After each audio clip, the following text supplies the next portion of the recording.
Sylviane, aujourd'hui, on va réfléchir sur un sujet important et tous ceux qui nous regardent en ce moment, à qui je dis, qu'es-tu devenu avec le temps, avec la vie? Et Sylviane, tu as ton opinion là-dessus et j'aimerais, s'il te plaît, que tu nous lises un extrait de ton volume, La voix de l'abandon. Et c'est un sujet extraordinaire qui correspond à 100% à notre thème d'aujourd'hui. On t'écoute. OK. En fait, c'est un passage qui fait partie de mon livre, mais qui explique un peu qu'est-ce qu'il en est de l'être humain qui s'incarne sur la planète. Ben, ça va comme suit. Au fil du temps, tu deviendras quelqu'un. On l'avait prévu et c'est arrivé. Parce qu'en fait, c'est ce qui est prévu pour tout le monde. On va tous devenir quelqu'un. C'est certain. Je suis devenu quelqu'un. Mais aujourd'hui, je sais que ce quelqu'un n'est pas ce que je suis. Aujourd'hui, je sais. Pendant que je suis devenu quelqu'un, je ne savais pas. Et aujourd'hui, je sais que je ne suis pas ce quelqu'un. Toutefois, ce quelqu'un m'a toujours accompagné dans mon retour à ce que je suis. Ça veut dire que tout le long de notre vie, on va endosser un personnage, on va le créer, on va le monter, on va le façonner.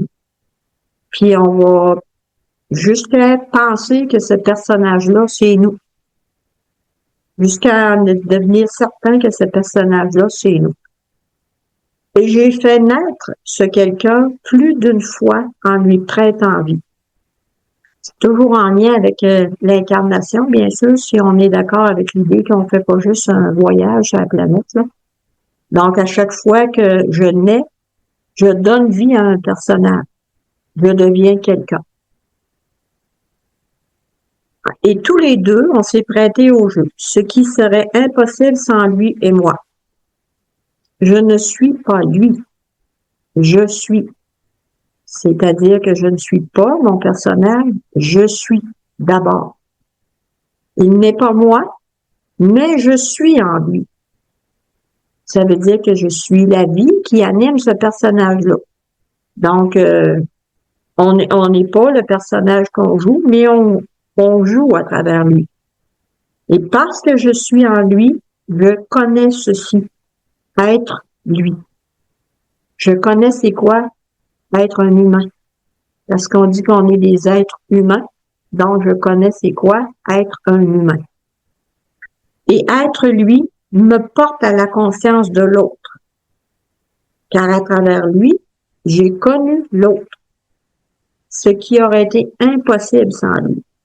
Ça veut dire que si je ne suis pas quelqu'un, je ne suis pas dans l'interaction avec d'autres qui sont venus vivre dans la même incarnation que moi, ben je saurais pas, là, je peux pas me connaître. Je me connais à travers les autres, mais les autres, je joue un rôle pour les autres qui jouent un rôle pour moi aussi.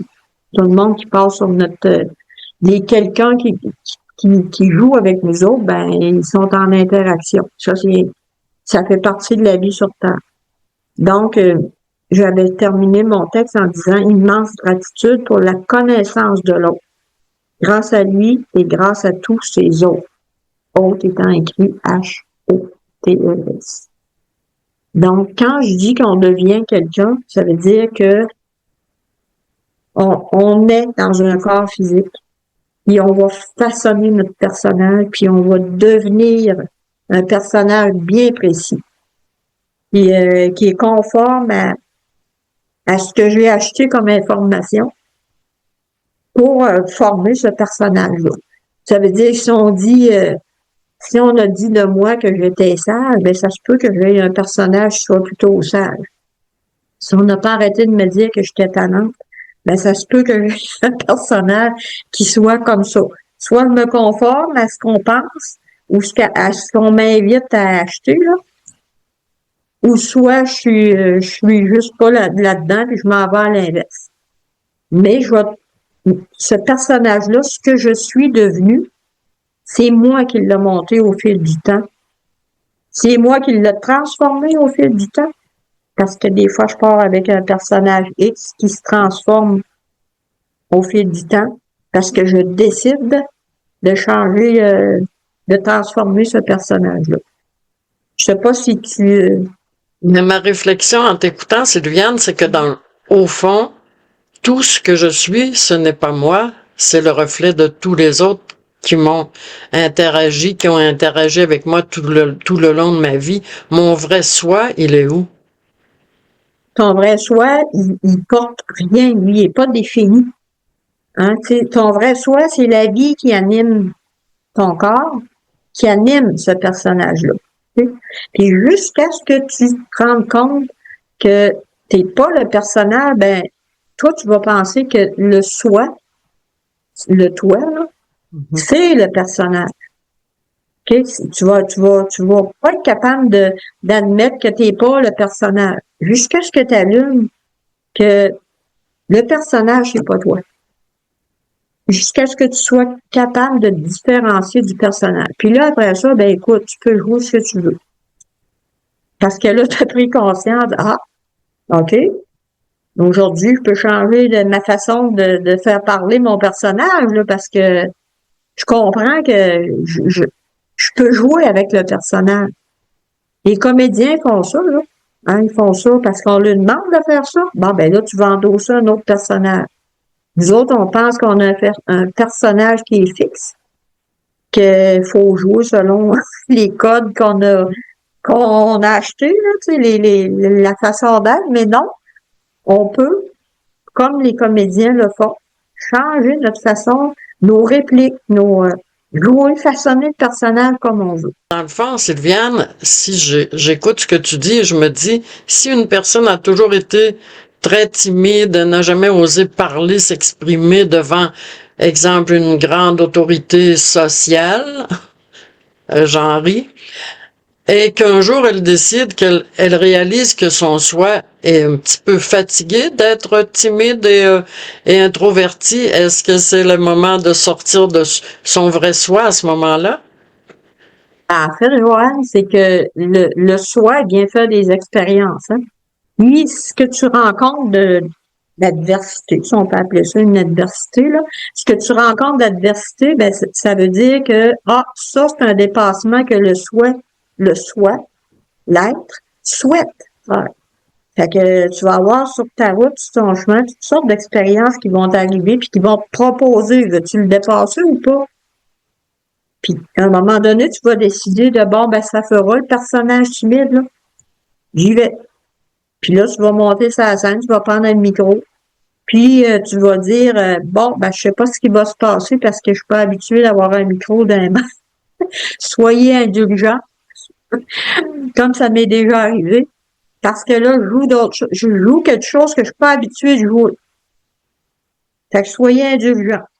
Est-ce que ça veut dire, Sylviane, que la personne la plus sage serait celle qui découvre son vrai soi et qui décide de laisser aller et de continuer sa vie en demeurant comme elle est, malgré qu'elle connaît son soi personnel, son vrai soi?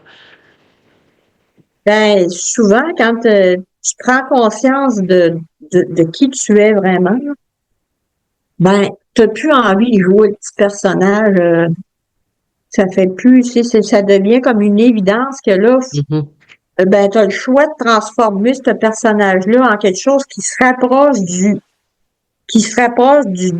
soi, mettons, qui se rapproche de la grandeur du soi, qui peut jouer finalement tout ce qu'il veut jouer, puis qui comprend là qu'il a le choix d'une réplique ou d'une autre réplique. Hein, qui a le choix de s'installer, de continuer avec ce qui porte depuis sa naissance, là, ce qui a monté, ou maintenant de changer. Ben, c'est à toi de décider, là, mais j'ai envie de dire, ça serait plutôt surprenant quelqu'un qui déciderait de continuer de jouer le même personnage qu'il joue depuis le début, à moins que le personnage corresponde très bien à son but, tu sais, à ce qui est à ses objectifs finalement. Ça m'amène à penser aussi, Sylviane, les personnes âgées, pour moi, ont toujours un regard tellement personnel, intime sur les autres. Et les personnes âgées me donnent l'impression qu'elles ont découvert leur soi depuis longtemps, mais que devant les autres, c'est plus important pour eux. Comprends-tu ce que je veux dire? Une personne âgée sait toutes les réponses à l'avance, connaît à peu près toutes les étapes de vie, devant n'importe quelle personne d'âge différent devant elle, qui ont envie souvent de les diminuer ou de les traiter de vieux qui n'ont plus rien à dire. Et ça me blesse profondément parce que je sens toujours chez ces personnes-là un soi profond, une grande vérité profonde, mais qu'ils n'ont plus. Exemple, l'espèce de, c'est pas l'énergie, mais l'espèce d'importance de livrer que eux, ils connaissent les choses, eux, ils ont compris, eux, comprends-tu? C'est Oui. comme, En fait, l'importance personnelle, c'est un piège. On appelle ça un piège à con dans l'éthique de la spiritualité parce que c'est plus que tu te donnes d'importance, plus que tu fabriques un personnage cristallisé, fort, puis qu'en même temps, il va le confronter à tout ce qui est autour de lui tout le temps, là, tu sais. Fait que quand tu vieillis, quand tu te rapproches de la transformation de la porte de sortie, si je peux dire, tu te rends compte que tout ce à quoi tu as tant tenu a plus d'importance. Donc, ce que tu as créé comme personnage, finalement, tu n'as pas envie de tenir ça là parce que tu te rends compte que d'abord, ce personnage-là, il traversera pas, lui. Ben, tu sais, en tout cas, s'il traverse, il va falloir que tu le que tu le travailles, que tu le travailles de l'autre côté, si on peut dire ça comme ça, là. Mais moins tu es attaché à ton personnage, plus tu es libre de jouer qui tu veux, là. Parce que t'as pas un personnage qui est fixe. Tu sais, dans le début de ta vie, tu vas essayer de te, tu sais, on dit les adolescents, surtout l'adolescence, là. Ils vont commencer à rejeter les parents, tu sais, ils vont essayer de se trouver une personnalité. C'est correct, là, parce que c'est ça la vie sur la Terre. Puis là, ils vont essayer de la former, puis tu sais, de vivre à travers cette personnalité-là. Ils vont rencontrer des défis parce que la personnalité ne soit pas toujours acceptée. Tu sais, la vision de ce personnage-là ne soit pas toujours en accord avec la vision des autres. Mais plus tu es libre de ça, plus tu es libre de ton personnage, des opinions, ben, plus tu vis ta vie légèrement. Tu sais, on dit aux innocents les mains pleines, tu sais, puis le royaume des dieux appartient à l'enfant. Pourquoi il n'y a pas de personnage encore de formé, lui? Il joue à n'importe quoi. Il peut être une princesse comme il peut être un monstre. Il joue, tu sais. Puis c'est correct, tu sais, fait que ça fait partie quand ils disent le royaume des cieux appartient aux enfants, ça fait partie c'est ça que ça veut dire. Eux autres sont libres, là. C'est des êtres libres, ils se sont pas encore formés avec un personnage bien précis. donc, Sylviane, qu'est-ce qu'on pourrait dire à nos chers auditeurs qui nous suivent depuis assez longtemps maintenant, merci, sur qu'es-tu devenu? Ben, moi, je dirais à ces gens-là qui nous suivent avec intérêt, ben, regardez votre personnage, puis est-ce qu'il vous convient encore, puis est-ce qu'il vous met des breaks, si on peut dire ça, des freins dans votre avancement, puis êtes-vous heureux avec, là? Sinon, là, ben, changez-moi ça, vous avez tout le pouvoir de changer la réplique. C'est votre personnage, montez-en un autre, faites quelque chose avec ça, changez de décor, montrez-vous sous une autre forme, pour votre plus grand plaisir. Fait que là-dessus, ben, je vous dis à bientôt. Bonne pratique.